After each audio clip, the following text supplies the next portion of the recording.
أعزائي المشاهدين، من آخر نقطة بين العراق وسوريا، وهذا قدامكم الحاجز الكونكريتي مع سماحة السيد أبو حبيب الصافي. حياكم الله أيها المجاد. أنا قبل ما أحكي أريد طلب خادم حبيبي سيد، أريد أبوسك على هاي شهامته. شكرا جزيلا. وهذا الإعلام الله يحفظك سيدنا. وهذا المدون الحقيقي اللي ينقل ومجاهد بالواقع.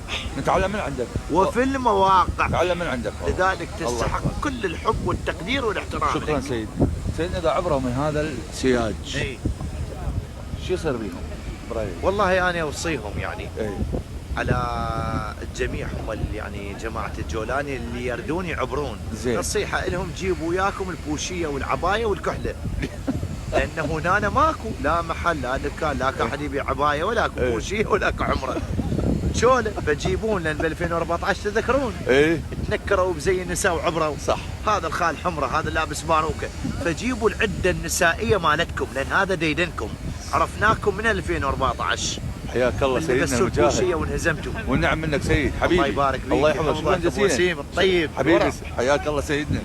إذا المشاهدون أعزائي المشاهدين أبناء الحشد الشعبي ورائد الحشد الشعبي، اليوم كاميرا وكالة الأنباء العراقية المستقلة تتواجد على حدود العراق الغربية وحسب توجيهات الدكتور محمد البدري لنقل أمن وأمان اللي وفرته قواتنا الأمنية وحشدنا البطل. وكالة الأنباء العراقية المستقلة، الصحفي أبو وسيم المعلم.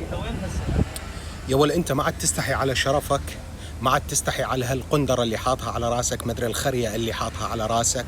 العمى إذا بي أقذر منك وأوسخ منك وأكذب منك. أمتى السوريين بال 2014 راحوا لعندك لحتى كنتوا أبطال عليهم؟ بال 2014 كلابكم ميليشياتكم اللي كانوا بسوريا وخان طومان وخلصة يشهدوا شلون صارت بيهم مقتلة، شلون صارت بيهم مذبحة، شلون جثث كلابكم ترست الشوارع بريف حلب الجنوبي. هذا اللي صار بال 2014.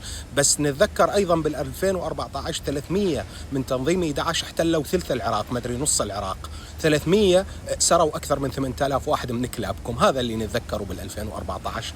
أيمت راحوا السوريين على بلدك بال 2014 لحتى تعمل مراجل عليهم وبطولات؟ بال 2014 مو بال 2003 راحوا بعض السوريين يدافعوا عن شرفك وعرضك، بس طلع ما بيكم شرف ورجعوا السوريين تندموا بالساعة اللي راحوا يدافعون عن شرفكم. يا خونة يا عملاء، تفيه على شرفك إذا بيك شرف. لقاها سالفة عاد كل شوي ينزل فيديو من الحدود السوري.